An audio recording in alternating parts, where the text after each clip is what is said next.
अस्सलाम वालेकुम दोस्तों, क्रिकेट में बहुत कुछ चल रहा है। एक जगह पे वर्ल्ड कप का सेमीफाइनल आज खेला जाना है न्यूजीलैंड और इंडिया के दरमियान। लेकिन उससे पहले पाकिस्तान का जो वर्ल्ड कप से एग्जिट हुआ है उसके बारे में थोड़ी सी बात करते हैं। क्या वजूहात है पाकिस्तान की कि वो क्यों जो है वर्ल्ड कप से बाहर हो चुका है इतने ही कोई गंदे तरीके से, कि जिसमें वो सिर्फ 4 मैच जीते हैं जो कि बहुत ही हल्की टीम के अगेंस्ट।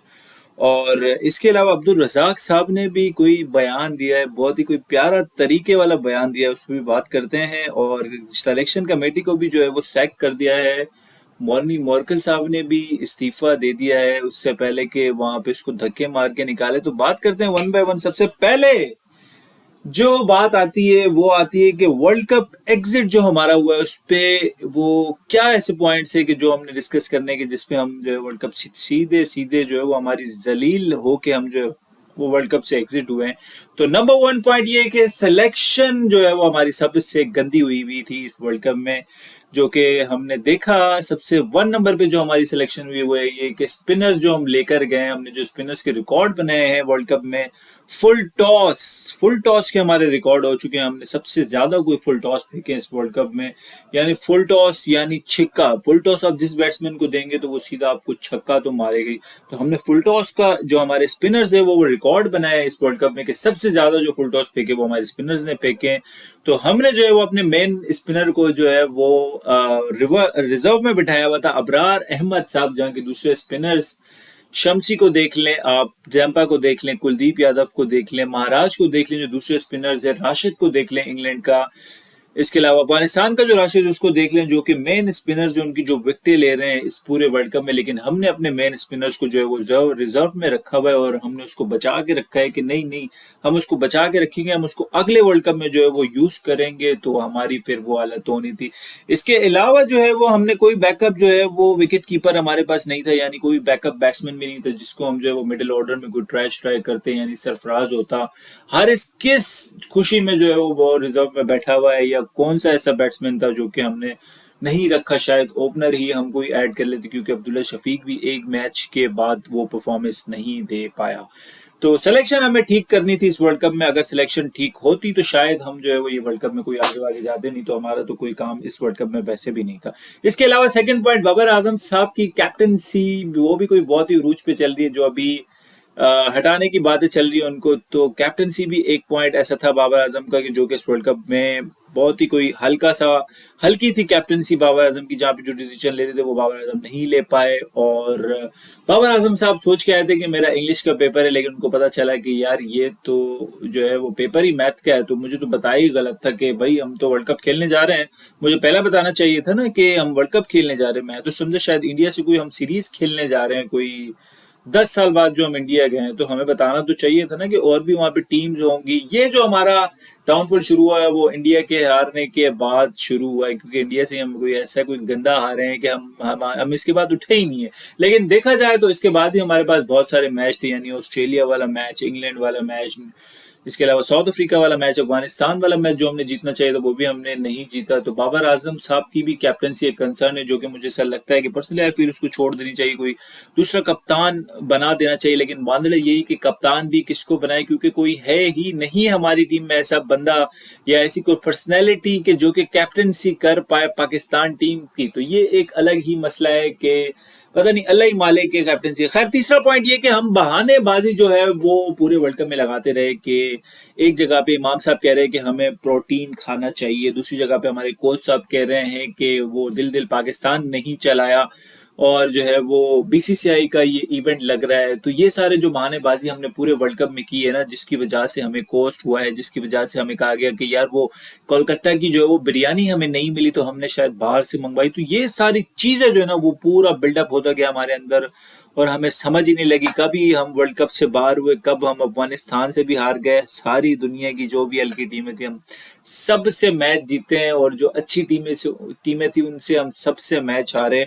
तो ये जो बेकार की बहानेबाजी होती है ना, ये जो इमाम साहब जिनसे बैटिंग तो होती नहीं है, जो कह रहे थे कि प्रोटीन खाने चाहिए हमें, भाई वो डेविड वार्नर इतना कोडू सा बंदा, वो खड़े खड़े छिक्के मार रहा है, वो क्या प्रोटीन खाता है? क्विंटन डिकॉक 400 बना चुका है, इतना कोडू सा तेरे से भी छोटी उसकी हाइट है, वो 400 बना चुका है। तो ये तो हाल है हमारे प्लेयरों की कि बहानेबाजी, हमारे कोच साहब बहानेबाजी कर रहे हैं कि वो दिल दिल पाकिस्तान नहीं चलाया तो हमारी टीम का जो कंसंट्रेशन है वो आउट हो गया। भाई इंग्लैंड वाले मैच में तो वो हम सुन सुन के हर वक्फे में दिल दिल पाकिस्तान सुन सुन के थक गए थे। वो इंग्लैंड वाले मैच में क्या हो गया था, फिर वहां पे भी होना चाहिए था, वहां पे कोई परफॉर्मेंस आनी चाहिए थी जब दिल दिल पाकिस्तान इंडिया में चलाया। तो बात वही चल रही है ना कि जैसे वो इंडिया जो है वो चाह रहा है ना कि वो दूसरी गेंद जो उनको दी है, तो पाकिस्तान कह रहा था कि यार ये तो बेईमानी है हमारे साथ के, हमें दूसरी बॉल नहीं दी, वो दूसरी बॉल इस्तेमाल कर रहे हैं, हमें क्यों नहीं दी, हमसे इसलिए तो आउट नहीं हो रहे थे हमारे बॉलर्स, इसलिए तो वहां पे पिटे कि हमें जो बॉल दी जा रही थी ना वो बेसिकली टेनिस बॉल दे दी थी कि जिसपे बैट्समैन ऐसा रख रहा था सामने वाला छिक्का, ऐसा रख रहा था चौका। तो ये गलत बात है कि कॉक की बॉल में हमें जो वो टेनिस की बॉल दी गई।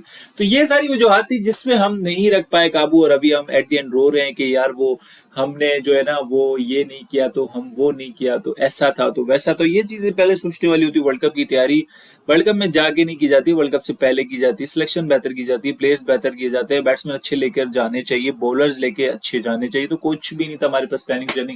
खैर बाबर आजम साहब को भी जो है वो कैप्टनसी से हटाने की बातें चल रही है कि शायद बाबर आजम रिप्लेस कर जाए, लेकिन माजरा यही कि पीछे बनाएंगे किसको, है कौन हमारे पास पीछे ऐसी किसकी परफॉर्मेंस है कि जिसको हम बना दें। लेकिन मुझे पर्सनली लगता है कि बाबर आजम को छोड़ देनी चाहिए कि उसकी बैटिंग काफी इफेक्ट कर रही है इंडिया जैसी पिचेस पे। 9 मैच खेल के बाबर आजम अगर 100 नहीं करता तो शायद ये कुछ ना कुछ तो है उसके ऊपर प्रेशर कैप्टनसी का, कि वो उसने एक भी 100 नहीं किया यहाँ पे, जहाँ पे हर बैट्समैन टुच्चा उच्चा बैट्समैन आके 100 कर रहा है और बाबर आजम ने जो है वहां पे 100 नहीं किया। तो ये बात आई थिंक उसके लिए कंसर्न है कि उसको सोचना चाहिए इस पे कि यार कैप्टनसी मेरे ऊपर जो है ना on a big stage, world cup जैसे स्टेज पे जो मेरे ऊपर प्रेशर है। सिलेक्शन कमेटी को भी जो है वो सैक कर दिया है और उनको भगा दिया है कि भाई उनको बोला कि तुम्हारा जो है ना वो कोई काम शाम नहीं है, तुम लोगों ने बहुत ही कोई गंदी टीम सिलेक्शन की। हालांकि सिलेक्शन में उन बेचारों को कोई कसूर शसूर मुझे लगता नहीं है कि वो, क्योंकि इंजमाम साहब जो वो पहले ही जो है वो बेचारे बन चुके हैं, वो पहले ही कह चुके कि यार मेरा जो है वो इसमें हाथ नहीं था, मैं तो 6 महीने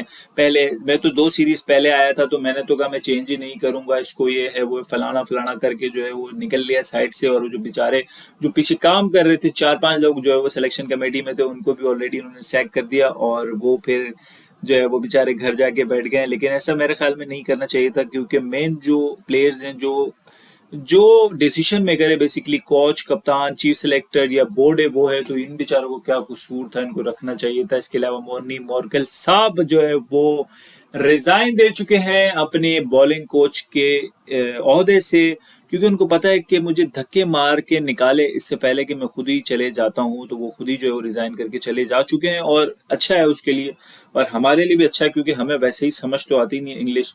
तो कोई ऐसा प्लेयर लाओ कि जो कि उर्दू में बोले, जो कि उर्दू में इनको समझाए कि कमबख्तों नालायकों, बॉल इधर फेंको, बॉल उधर करो, ऐसे चलाओ, इस तरह चलाओ, ताकि इनको थोड़ा समझ तो आए ना। तो वो तो उनको समझ ही नहीं आती ना, इंग्लिश तो इनको पल्ले पड़ते ही नहीं है। तो मुझे नहीं लगता कि ये इंग्लिश कोच क्यों लाते हैं। हमारे जो प्लेयर्स की मेंटालिटी है ना, जो इनके जो लहजे है, इनका जो तरीका है बात करने का, उसमें मुझे लगता नहीं कि इनका जो ये जो इंग्लिश है ना ये समझ पाते होंगे, क्योंकि सारे जाहिल तो हैं, क्योंकि पढ़े लिखे तो हैं, इनको बातें करने तो आती नहीं है। तो ऑब्वियस सी बात है कि कोई आप ऐसा कोच लाएं जो कि उर्दू बोले, जो कि इनको समझा सके, उनको एक दो गालियां देके समझाए कि भाई ओ भाई इधर बोल कर, इधर इधर बोल कर, तू फुल टॉस से कहाँ फेंक रहा है, तू बल्ले पे बॉल कर, तू इतना बार बॉल क्यों फेंक रहा है। जो उनको गालियां देना ताकि इनको थोड़ी बहुत समझ आए। वो अंग्रेज को तो कुछ पल्ले ही नहीं पड़ता, वो अंग्रेज को थोड़ा बहुत समझाता भी होगा तो ये आगे ही हूँ, yes yes yes no yes no, भाई इसमें तो इनकी कम्युनिकेशन चलती होगी। तो ये तो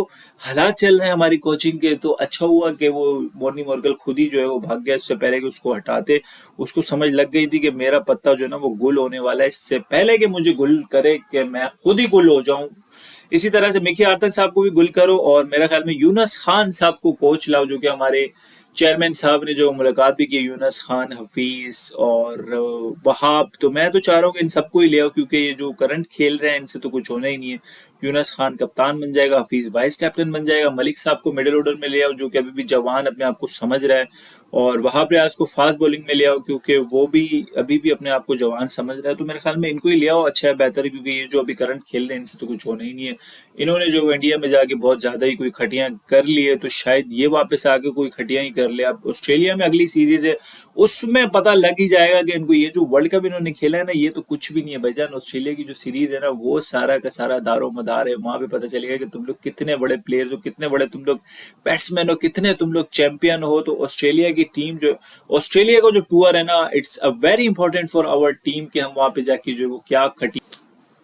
अब्दुल रजाक साहब ने भी कोई बात कर दी ऐश्वर्या राय के अगेंस्ट, पता नहीं क्या। हमारे ये देखो, मैंने आपको पहले ही बोला ना, हमारे प्लेयर्स की जो मेंटालिटी है ना, ये जो मेंटालिटी इनकी है ना, ये इनको हम नहीं समझ सकते हैं, क्योंकि ये कुछ भी बोल जाते हैं। खास तौर पे ये जो रजाक साहब है, इन्होंने पहले भी कोई इनके चले थे मामला, जो कि हमारी एक क्रिकेटर है निदादार के साथ भी, और भी कोई एक दो इनके हुए थे पंगे के, जो भी इनके मुंह पे आते ये बोल देते कि इनके, मैं तो समझता हूँ कि इनके ऊपर बैंड लगाओ, इनके ऊपर लाइफ टाइम को बैंड लगाओ, ताकि ये कुछ बोले ही नहीं। नेक्स्ट टाइम कुछ बोलने से पहले जो है वो सोचे। इनको टीवी पे ऐसे लोगों को बैठने का कोई हक ही नहीं है, टीवी पे बैठने इनको मना कर दो। जिस चैनल पे भी ये बैठ रहे हैं, जियो पे शायद कोई रजाक साहब बैठ रहे हैं, उनको चाहिए कि भाईजान इसको बैंड करो, इसको भगाओ चैनल से, क्योंकि इसके मुंह से कुछ भी निकल आता है। तो क्या कॉन्टेक्स्ट था बोलने का, पल्ले ही नहीं पड़ा मैं कि क्या जरूरत क्या पड़ी जो है वो किसी भी लेडी का नाम लेने का, चाहे वो जो भी हो, इंडिया जो फलाफला, लेकिन जरूरत नहीं थी इस तरह का नाम। तो यही यही है जो ये प्लेयर जो होते हैं ना, इतने पढ़े लिखे होते नहीं है, जाहिल तो होते हैं। इन्होंने कोई इतनी ज्यादा थोड़ी पढ़ाई की होती कि इनको जाके जो है वो समझाएं कि भाई तुमने इस तरह बोलना है, तुमने इस तरह बोलना है। तो इनको जाके बताना पड़ता है कि भाई तुम ऐसे बोलो, ऐसे बोलो। तो आई थिंक ये जो गाइडेंस है ना, बोलने से पहले इनको देनी चाहिए इस तरह की क्रिकेट को, ताकि वो कोई इस तरह की बातें इनके मुंह से नहीं निकले कि जिससे जो है वो सामने वालों को हर्ट हो, जो कि लग ही रहा है कि उससे बात ही ऐसी कर दी कि सामने वाला बोलेगा ही। ऑब्वियस सी बात है, जिस तरह लोग उसको गालियां शालियां दे रहे तो गालियां ही मिलेगी उसको, तारीफ तो कोई करेगा नहीं कि भाई हाँ भाई तूने बहुत अच्छा काम किया, मैं तेरा माथा जो है वो चूम ले। आज जो है वो सेमीफाइनल खेला जाना है, इंडिया और न्यूजीलैंड। अब मैं ये तो नहीं कह सकता कि कौन जीतेगा, लेकिन मुझे लग रहा है कि इंडिया ही ले जाएगा, क्योंकि इंडिया जो है ना वो इस बार ही खेल रहा है इंडिया में।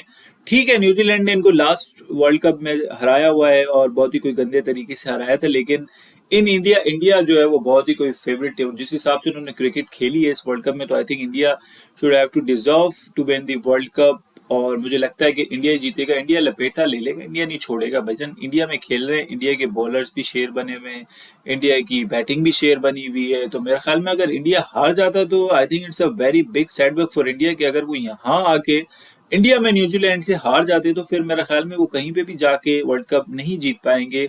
अगर वो इस स्टेज पे आके जिस लेवल का उन्होंने परफॉर्म किया, और अगर न्यूजीलैंड से हार जाते तो फिर अदरवाइज मेरे ख्याल से वो कहीं पे भी नहीं जाके वो जीत सकते हैं वर्ल्ड कप में।